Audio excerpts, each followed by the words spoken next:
Hai, Shalom Bapak Ibu yang terkasih dalam Tuhan Yesus. Kita ketemu lagi di pemuritan Trio Group.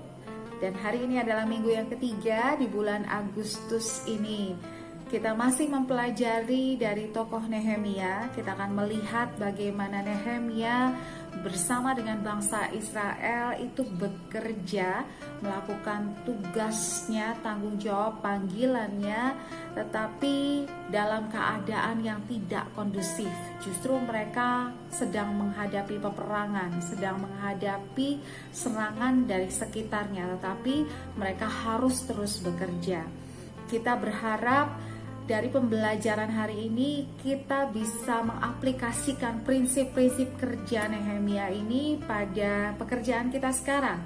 Karena kondisi kita sekarang tidak kondusif, tetapi kita harus bekerja, kita harus mulai beraktivitas lagi, kita harus mulai bergerak. Bahkan sekarang kita dipercayakan dengan proyek-proyek baru dari Tuhan, sehingga kita bisa bekerja dengan maksimal, tetapi kita juga menjaga diri kita dan menjaga kehidupan kita dengan waspada.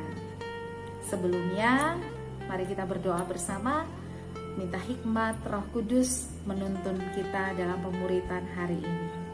Mari kita berdoa. Bapa yang baik, Tuhan Yesus dan Roh Kudus, terima kasih untuk setiap kebaikan dan kemurahan-Mu yang terus menuntun kami sampai hari ini.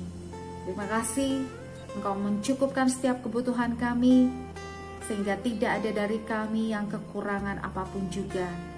Bapa, malam hari ini kami rindu untuk belajar firman-Mu dari Nehemia. Kami mohon Engkau memimpin dengan Roh Kudus, memberikan kami pewahyuan, pencerahan, memberikan kami cara-cara kerja yang berkenan dengan Tuhan, yang sesuai dengan kondisi kami sekarang, supaya kami mengerti bagaimana cara bekerja Nehemia yang didapatnya dari tuntunan Tuhan sendiri. Mohon Roh Kudus mengambil alih pemuritan ini dari awal, pertengahan hingga akhir. Juga hamba-Mu yang menyampaikan, biarlah semuanya hanya hati Tuhan saja.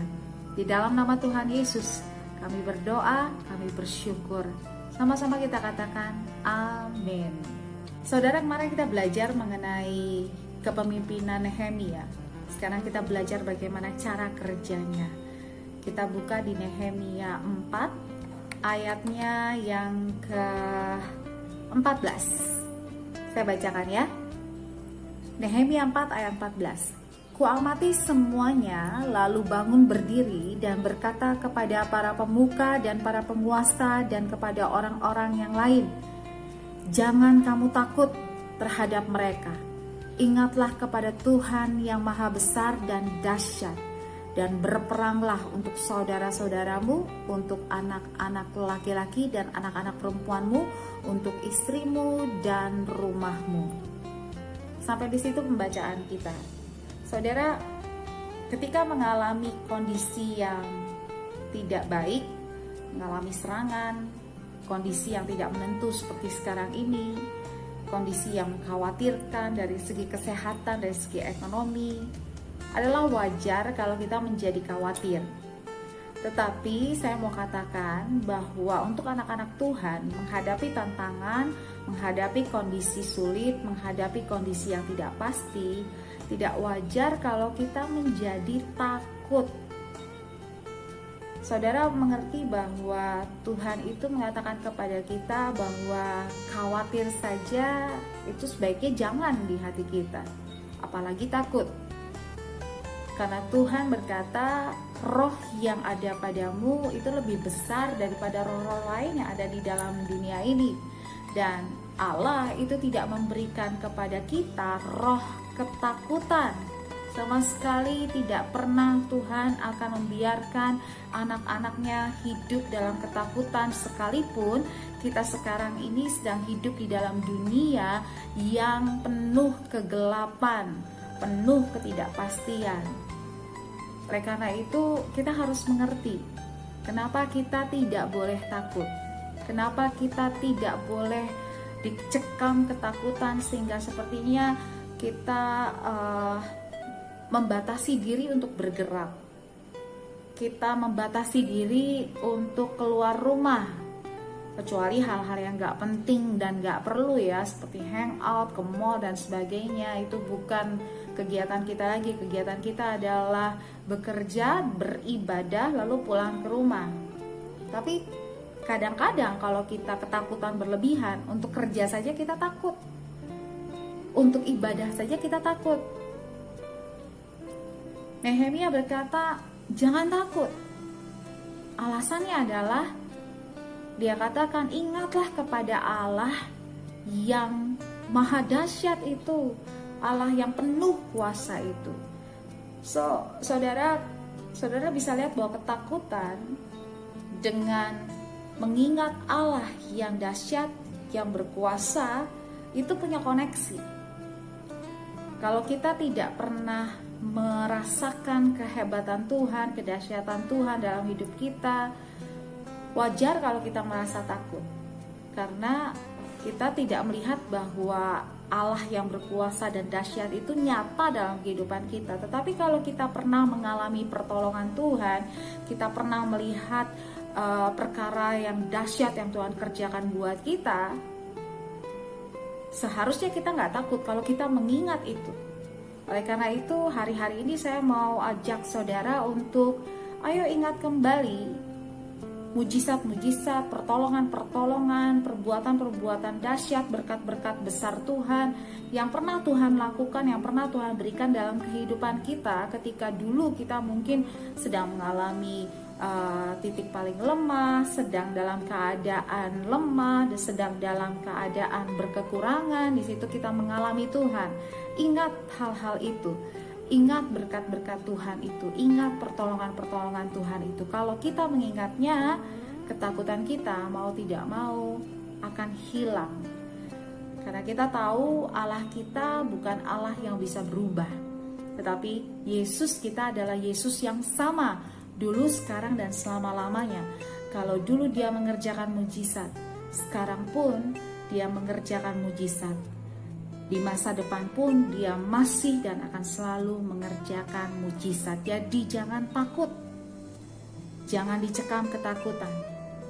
Lalu saudaraku, yang kedua masih di ayat yang sama. Di situ Nehemia menyerukan, dan berperanglah untuk saudara-saudaramu, untuk anak-anakmu, untuk istrimu, untuk rumahmu, berperanglah untuk keluargamu. Saudara, dalam keadaan yang tidak kondusif, dalam keadaan yang sulit, ketika kita bekerja, kita harus mengerti bahwa kita bekerja itu bukan kerja santai, bukan kerja dalam keadaan yang semuanya baik dan aman, tetapi kita ini bekerja dalam situasi perang. Jadi berperanglah. Ada bedanya, sangat jauh beda orang yang mengerti dia dalam peperangan dan yang tidak tahu bahwa dia sedang menghadapi peperangan. Beberapa waktu lalu kita sudah pelajari bagaimana bekerja dalam mood berperang. Yang pertama adalah peperangan selalu memerlukan strategi.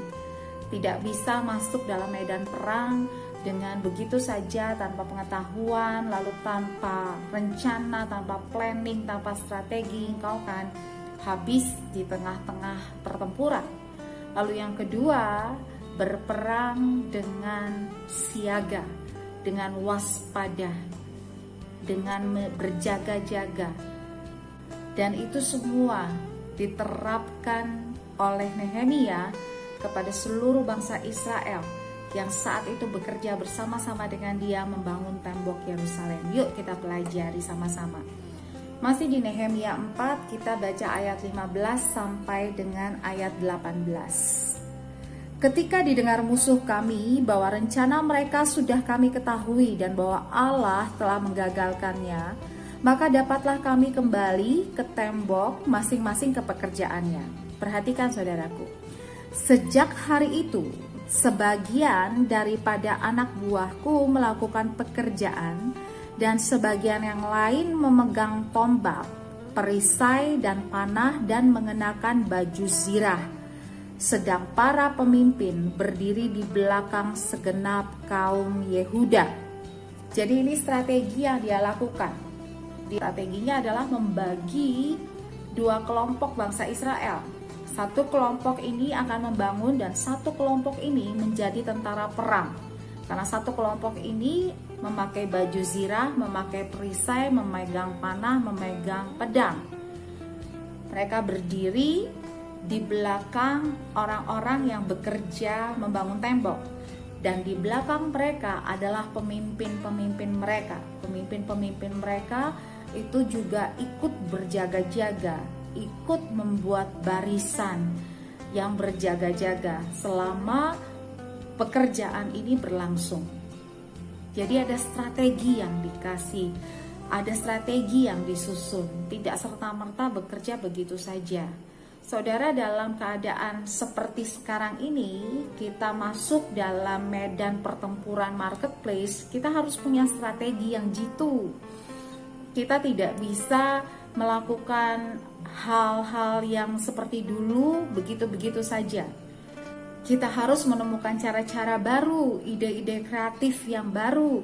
Kita harus punya inovasi-inovasi yang baru, pelajari strategi-strategi marketing yang baru, pelajari strategi penjualan yang baru. Tidak bisa asal begitu saja, karena kalau tidak kita bisa hancur dalam medan pertempuran marketplace. Karena sekarang ketika kondisi ini agak sulit untuk perekonomian, untuk perdagangan, saudara, semua orang berlomba-lomba melakukan yang terbaik. Semua orang berlomba-lomba menjual yang terbaik. Semua orang berlomba-lomba menyajikan kualitas yang terbaik. Karena peperangan itu begitu sengit. Jadi kalau kita tidak punya strategi, kita dengan sangat mudah dikalahkan. Oleh karena itu, melalui pemberitaan malam hari ini, Tuhan mengingatkan setiap lini usaha, lini bisnis, siapkan strategimu, siapkan rencanamu, siapkan rancanganmu yang matang untuk kembali masuk dalam marketplace sehingga kita bisa berkemenangan. Lalu yang berikutnya, saudaraku, kita lihat segi kewaspadaan Nehemia. Kita mau baca di ayat yang ke-17 dan 18.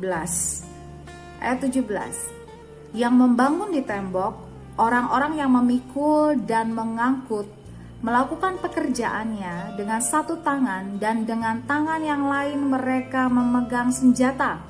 Ayat 18. Setiap orang yang membangun bekerja dengan berikatkan pedang pada pinggangnya, dan di sampingku berdiri peniup sangkakala. Saudara, ini cara kerja yang sama sekali nggak enak.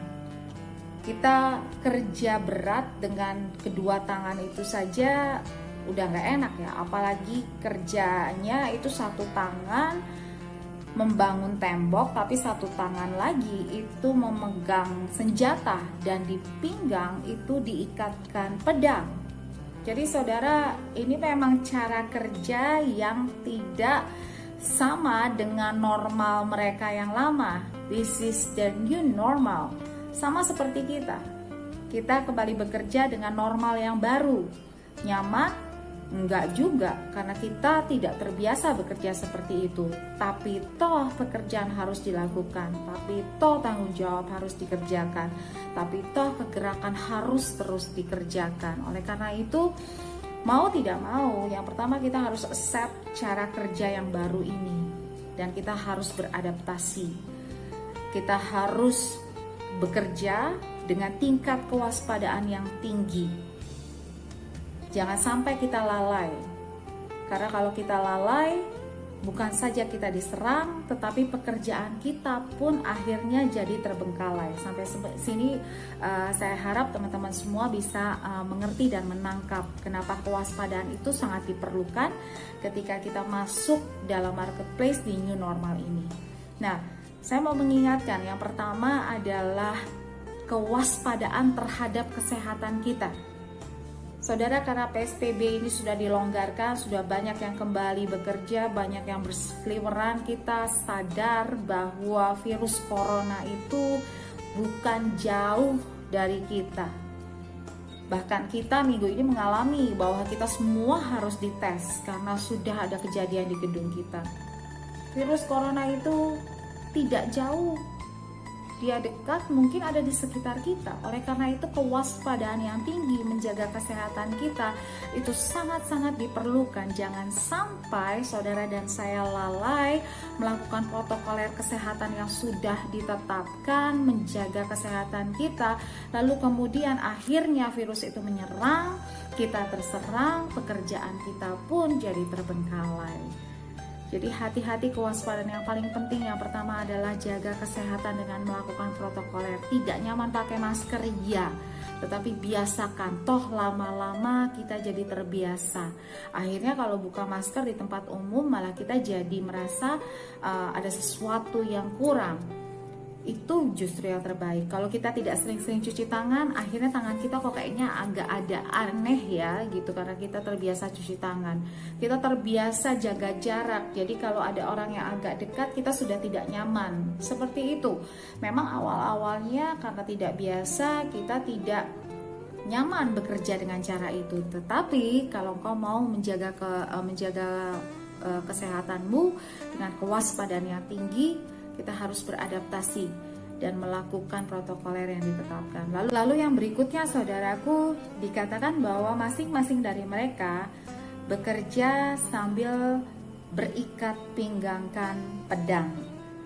Nah, saya jadi ingat bahwa hari-hari ini kita harus mengikat erat-erat pinggang kita, menjaga betul-betul pengeluaran kita, karena kondisi-kondisi seperti ini kita harus sangat-sangat waspada.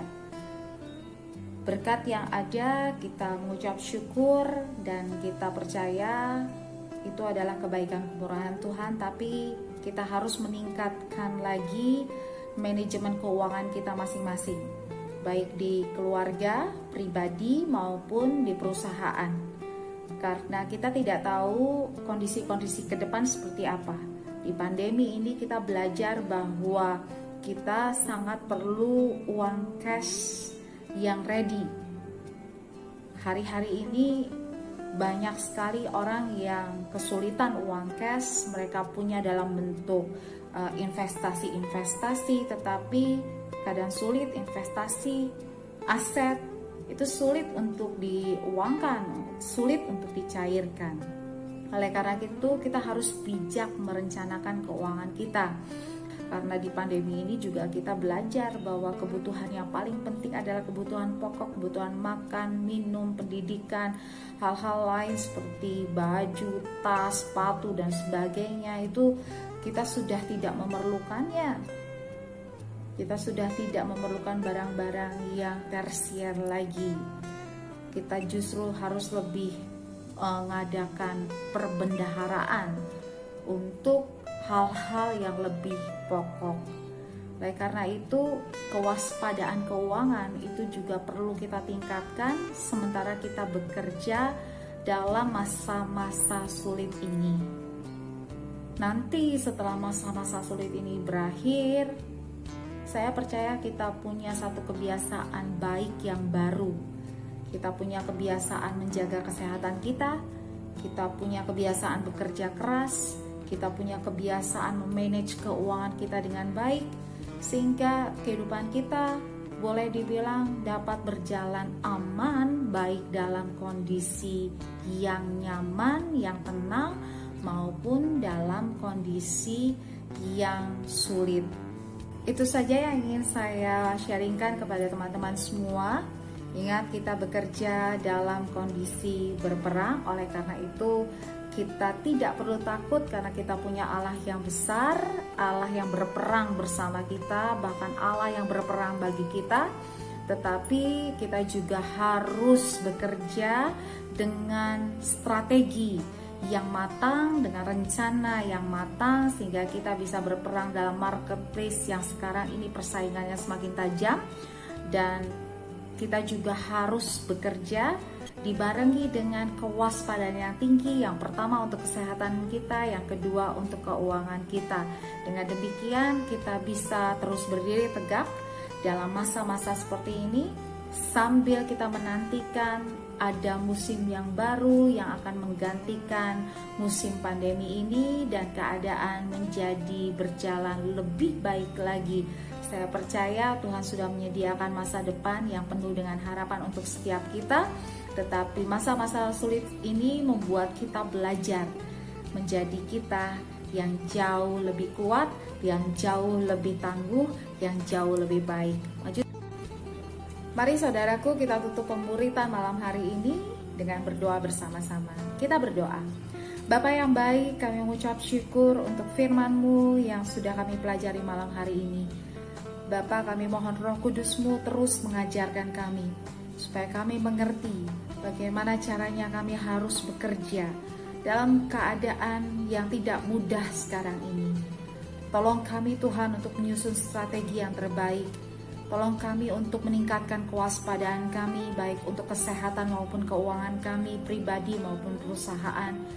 Dan tolong kami kuatkan iman kami supaya kami tidak takut apapun yang ada di hadapan kami, karena kami tahu kami punya Allah yang sudah melakukan perkara-perkara dahsyat dalam kehidupan kami dan akan terus menjadi penolong kami satu-satunya. Terima kasih Tuhan. Tolong kami untuk mengaplikasikannya dalam kehidupan kami sehari-hari, dalam pekerjaan kami, di kantor, dan juga dalam setiap bisnis dan usaha kami. Di dalam nama Tuhan Yesus kami bersyukur. Amin. Mari kita naikkan doa yang Tuhan ajarkan buat kita. Bapa kami di dalam surga, dikuduskanlah nama-Mu, datanglah kerajaan-Mu, jadilah kehendak-Mu di bumi seperti di surga. Berikanlah kami pada hari ini makanan kami yang secukupnya, dan ampunilah kami akan kesalahan kami, seperti kami juga mengampuni orang yang bersalah kepada kami. Dan jangan biarkan kami masuk dalam pencobaan, tetapi lepaskanlah kami daripada yang jahat, karena Engkau-lah yang punya kerajaan dan kuasa dan kemuliaan sampai selama-lamanya. Amin. Terima berkat dari Bapa di sorga. Tuhan Yesus memberkati engkau dan melindungi engkau. Tuhan Yesus menyinari engkau dengan wajahnya dan memberi engkau kasih karunia. Tuhan Yesus menghadapkan wajahnya kepadamu dan memberi engkau damai sejahtera. Berkat dan anugerah dari Bapa di sorga, cinta kasih dan pengampunan dari Tuhan Yesus, penyertaan, hikmat, pengajaran dari Roh Kudus akan bersama dengan saudara sekalian mulai dari malam hari ini sampai Maranatha, bahkan sampai selama-lamanya. Yang sudah menerima berkat yang terbaik, sama-sama katakan amin. Selamat malam Bapak Ibu semuanya, selamat beristirahat. Sampai ketemu minggu depan, Tuhan Yesus memberkati.